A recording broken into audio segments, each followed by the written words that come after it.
Rated M for mature.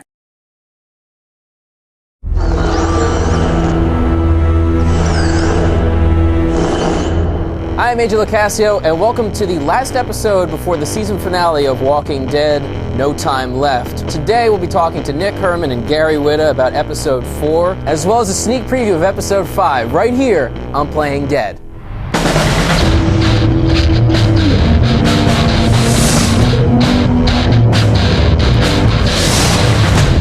So guys, thank you for coming back to the show. So we know we've talked about this before because you've been on before, but tell me, what do you guys do on episode 4? What were your jobs? Sure, yeah. For 4, I was the director.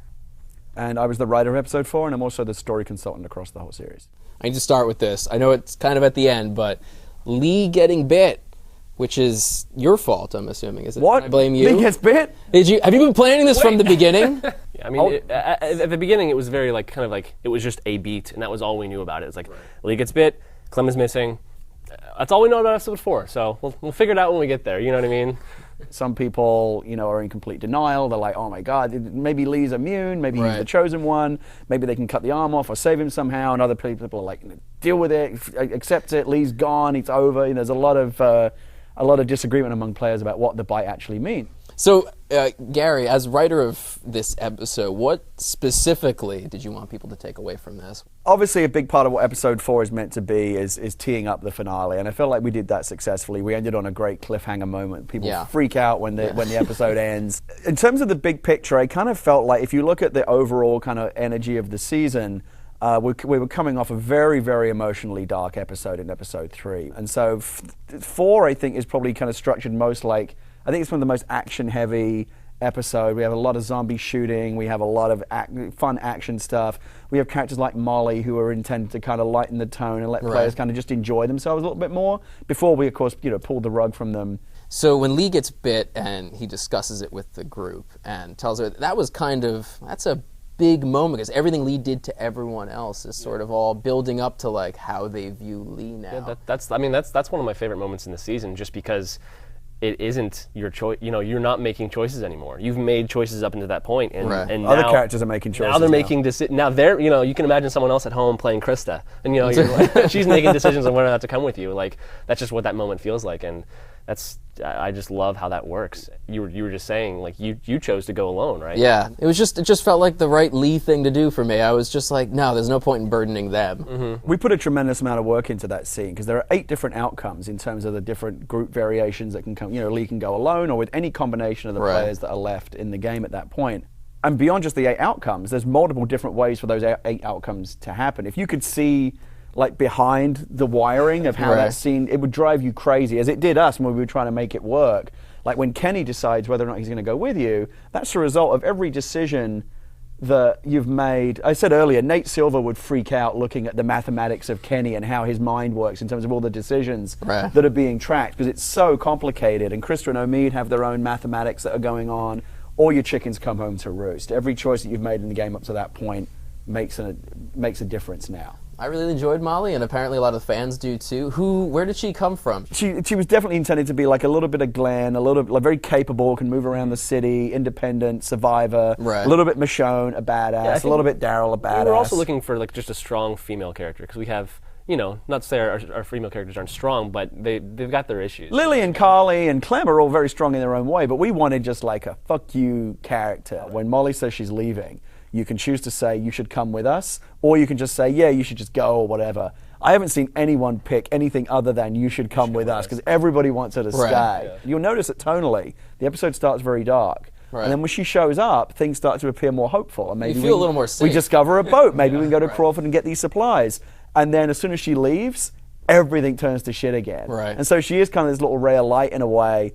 And for that reason, because, again, the tonal palette of Walking Dead is very dark overall, we have to be careful that we use characters like Molly very sparingly. Well, she's certainly not a light character overall. Her backstory is quite dark. Pretty dark. The story can play out. You either never discover why she has this backstory, or you discover this third videotape that has this kind of dark secret, and she kind of finally kind of spills her guts and becomes. There's a nice little vulnerable moment for Molly where she explains why she was in Crawford and why she left, and it's It's an interesting part of telling an interactive story, because I heard from some people that played the game, like, I thought Molly was an interesting character, but I wish I'd have known more about her backstory. Right. Well, you could have if you'd have found that tape. Some people. That's how I feel. It's like there's more to this. I don't like to tell people how to play the game. I like, but when they walk past that locker that has Molly's tape in it, I'm like, no, go back. Is that the one with the handprint on it? Yes.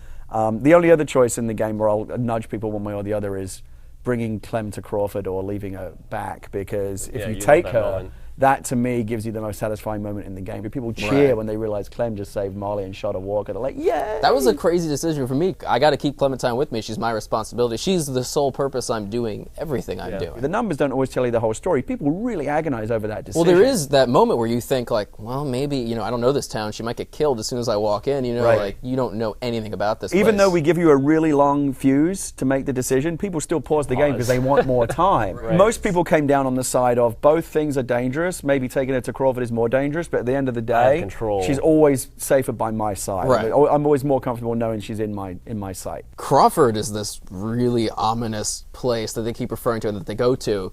Where did that come from? What was Crawford about? Like, that was such a crazy, awesome place with the zombie barrier and the big pile. Yeah, the zombie pikes. barricade was one of my suggestions. It's amazing. You always want to do some things that are just horrible, and the idea of like living or undead kind of zombie scarecrows kind of writhing around just felt like it was a good gross out thing. Yeah, I think it's a good introduction to Crawford. The theme of The Walking Dead is that what happens to humanity when civilization falls. I think people either come together and the best version of humanity emerges, or the worst version. Right. And you see examples of both. And Crawford obviously is an example of the worst. Yeah. They've survived, but the cost at which they had survived up until that point was they had basically given up all their humanity. Right. Some people picked up on this, that when you're faced with that choice of whether or not to save Ben or leave him behind because he's a drag on the group, is Crawford in a nutshell. Right. As you're leaving Crawford, you have the choice to either become like them or reject their philosophy of your survival of the fittest. So let's talk about one of my favorite things is player choices. First one is Kenny in the attic with the little boy. So 75% of people chose to help Kenny out and kill the kid. Mm-hmm. It's not necessarily about the moral ambiguity of whether one thing's right or wrong. It's how people view that choice. I think most people chose to kill the boy because they felt like after everything that Kenny went through with Duck, that they weren't going to put him through that again of having to like put a bullet in a kid's head or whatever. Right. Some people, however, 25% of people saw that choice a different way and felt that after everything he went through, and given that he was so emotionally broken, that this could actually be cathartic for him. So when Lee goes down into the sewer, we go to the shelter, and we meet Vernon for the first time, and he pulls a gun on him. 66% of players chose to reason with him, whereas the flip side was to threaten him. It's interesting. Most players want to play as a good character. They don't want to be the threatening guy or the bad guy. And a part of the reason for that is that they always worry about the impact of Clem. After we killed that St. John brother in episode 2 and Clem saw it, people are terrified now that anything bad they might do, Clem's like, oh my God, what have you done? Why did you have to see that? Constantly. Like Lee goes to like a piss in the woods and Clem's like, what are you doing? Oh my God. Jesus, like, Clem! What, are you watching everything? Can I not do anything for myself? That could be a whole meme. You guys could make that into a whole big thing. Yeah. Everything Lee does. We'll do a YouTube compilation. But what's interesting is when he goes in the sewers, it's the very first time since the very beginning of the game in episode 1 that he's totally separated from Clementine and everyone else. That he's completely alone. It'd be funny though, just like Lee. Really again? Oh my God. So you do have some license to be a bit more of a badass character and take a tougher line. And in fact, if you do choose to threaten Vernon, it has some of one of the most, I think, fun. Like he turns into Sam Jackson in that scene. Totally. He's like a real badass. Yeah. I love when he whips that out. All of a sudden, it's just like, Lee, I didn't know. Yeah. And it's funny because it's you choosing it too, and you're just like, tell him to say "fuck you," and you hit that, and he'll say something. You're like, oh, I'm shocked. So the final stat I have here is the big one. When Lee got bit, 80% of people chose to reveal it, which is crazy to me. I mean, that's a huge stat. You said earlier, you hit it, right? Yeah, I hit it. I was like, oh no, I'll deal with it. This is my own thing. I don't want to, that surprised us too. I mean, in playtest, that seemed to go around 50-50. In playtesting, it was right down the middle, and I expected ultimately, again, because of the players wanted to do the virtuous thing, which is, I guess, to be honest and reveal it. Right. I expected most people, not to the degree that they did. Yeah. And again, in talking to players and listening to playthroughs, what most people say is it's going to come out eventually. It's better to be honest about it now. It's the only choice in the game where we give players a second chance to rethink their decision. Yeah. In real life, if you wanted to say, oh, I hid it from you earlier, here it is, I'm sorry, like, that you should be able to do that. And we didn't want to restrict people and have them go, if this was real life, I could just do it. Why isn't the game allowing me to do it? People, one of the reasons to hide the bite might be that you're worried that the group will turn you away. Right. In reality, it's the opposite. And actually, it says something about the good human nature of the players in our group, that if you reveal the bite, it actually locks players into helping you. Yeah, Krista and Omid, or if you show them the bite, they're like, well, you might not make it to save Clem. Like, we're coming with you. You know what I mean? We got to help you. Some people are very glad that they got the full group to come with them. But the players that are alone don't feel like they failed. They feel like that's the courageous choice that they've made. They made a choice to go on their own. Right. Like, this is on me. This is my job to protect Clementine. I can't ask you to put yourselves in danger, and they want to be kind of the lone wolf. Well, and like we said earlier, like their experience through episode 5 is going to be dramatically different, and like they're gonna get what they wanted, right? They want to be alone, they want to deal with everything alone, and they will. Right. But people aren't just rewinding, because if you do that, constantly kind of restoring your save, choices don't mean anything anymore. No. Now it's time for some questions from players. This first question's from Diavel, who has a question for you, Gary. Okay. What were your main inspirations when writing this episode? This is going to sound like a lame thing to say, but honestly, the previous 3 episodes, Telltale had set such a great tone with these characters, and I really just wanted. People around here will tell I was terrified about episode 4, because I was the only writer from outside of Telltale to be invited to come in and contribute a piece of this.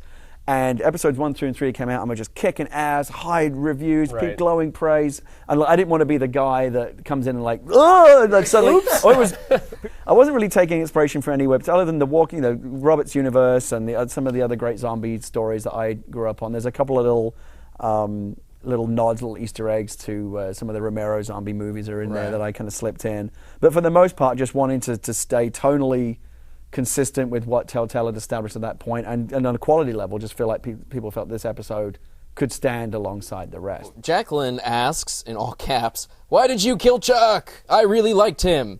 He was one of the only smart people in the group!" Exclamation. But I'm happy you gave us the option to kill Ben. We made the decision to kind of lose him off screen, which we hadn't done with a major character before, and it felt like a different way to do that. Not everyone gets a heroic movie star death. Some people just die, and but in a sewer. Just sadder. In a way, he died saving Clem, which is he did have a heroic moment. And don't like anyone too much in this game, because we will take them away from you. No. So Trevor Ninja 10's question is: did you ever consider a scene where Clem refers to Lee as Dad, or reject her parents for Lee? That's wow. There's a moment in the morgue when Verna asks Lee, "Is she your daughter?"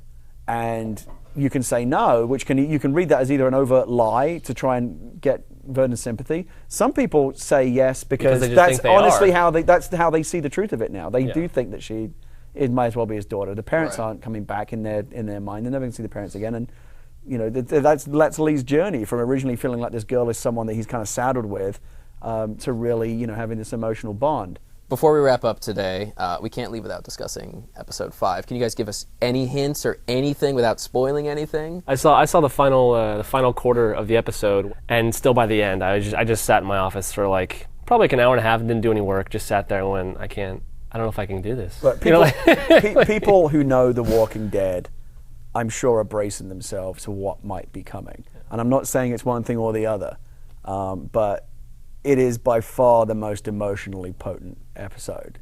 It's not even close. No. God. I mean, there's been quite a few tears, right? Even around the office, people. Oh man. When you block the time out to play it, give yourself time afterwards. I'm not even kidding. I believe you. And that's why I'm fearful. But thank you guys so much for being here today and talking to us. That's it. Thank you so much. All right, thanks for having us. Yeah. Remember to email your questions to playingdead@telltalegames.com or call 707-701-DEAD and leave a message. Be sure to sign up for the official website or follow us on Facebook or Twitter to be the first one to find out when the next episode of Playing Dead goes live.